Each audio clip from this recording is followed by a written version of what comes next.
Hello graphic designers, this is Mr. Granlund. I'm going to take you through how to make a salad person just like this, or similar to this, inside of Photoshop. So let's get started. We're going to make a file, a new one, and I'm going to go to Photoshop, default Photoshop size, and it's 7:5, which is good, but the resolution isn't. It's only 72, and I want it to be at least 300. So I changed it to 300, click OK. I'm going to go find a picture and download all the pictures from the project area online.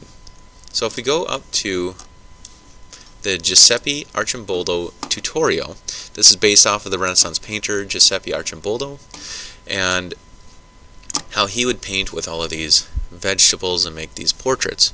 So we're going to take the same idea, sort of, and we're going to incorporate it into our own picture. Now all of these pictures you're going to want to download onto your computer so that you can use them. I've already done that earlier, so I'm going to start with the store picture, and here's my folder with all the images, and I'm going to click and drag it down to Photoshop. I'm still holding, and I bring it up to my composition and I let go. And this imports as a smart file, which means I can stretch this out and it doesn't lose resolution when I'm stretching it out because it's resampling the original image.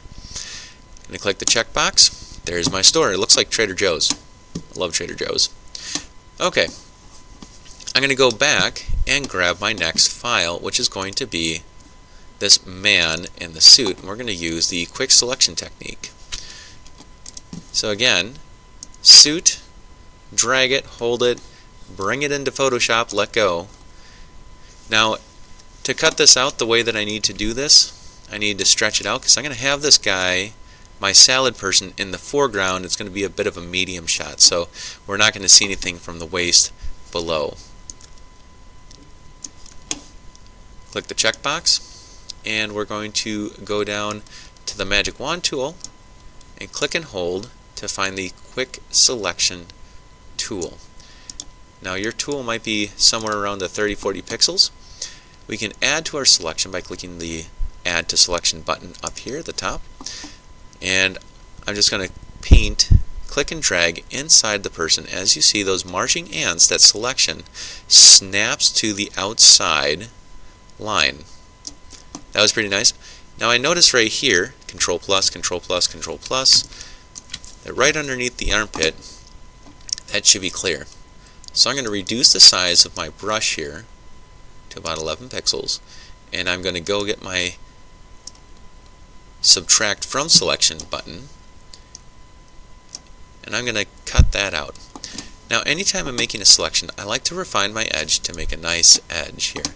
So I'm going to click refine edge, increase the smooth a little bit, increase the radius, feather it out just a little bit, add some contrast, and I'm going to shift my edge so that I'm actually selecting less. It kind of cuts into my selection. Click OK, and you notice it goes along the inside edge all the way around. That's intentional. It's going to make for a much sharper cutout. And I'm going to click on my add to layer mask. Now this is the way the pros do it. Always do layer masks. That way if I mess up on something, I can go back and paint black or white on the layer mask and cut things out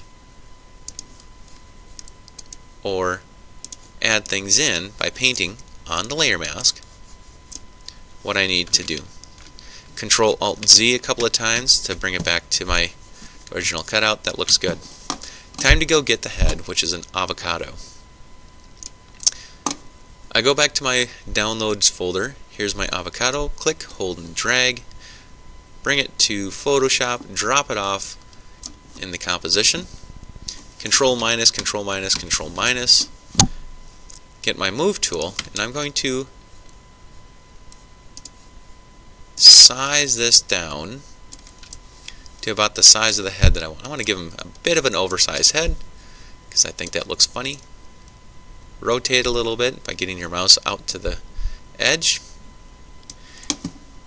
Check to accept it. I'm going to use the Magic Wand Selection tool. So I'll click and hold Magic Wand tool. This tool is good when you have a very solid color. So this has a very flat white color background. So this is a pretty good tool to use to select.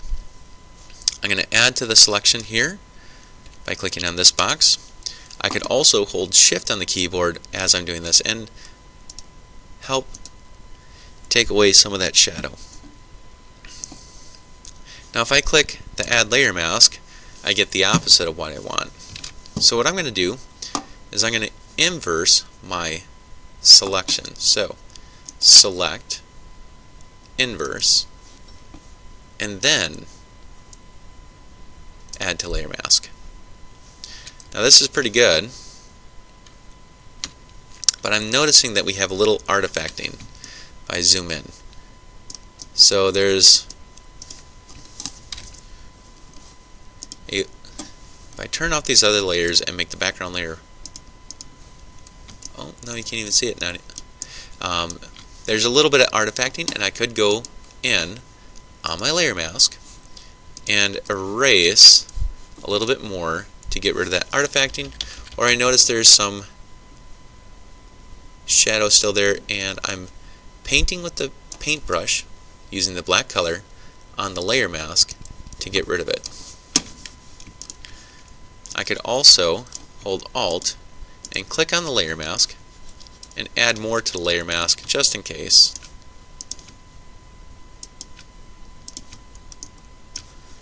There's a little artifacting there. Okay, turn everything else back on. Get my move tool, set it in place, maybe a little bit smaller. Now it's time to get my eyes. So I'm going to go back to my folder, grab the olives, click and drag and hold, bring it to Photoshop, drop them off in the composition. I'm going to click and hold on my, I'm going to reduce the size a little bit, and I'm going to select the elliptical marquee tool. Now this is under the rectangular marquee tool, and when I click, I'm going to hold the Shift button, and that snaps it into a perfect circle, but it's still not in the right place that I want it, so I'm going to hold the space bar while I'm holding the Shift, and I can move it around to the exact right spot that I want it to be. There we go. Again, add layer mask. Now I need to reduce this size further, so I can do Control T on the keyboard, drop the size. That's pretty good. I need two of them though. I have the move tool here, and so if I hold Alt on the keyboard and I click and drag, I can actually drag out a duplicate. That's one way to do it. Or I could do Control J on the keyboard, and that would make a duplicate as well. So those are the first few steps of the salad person that you're going to make.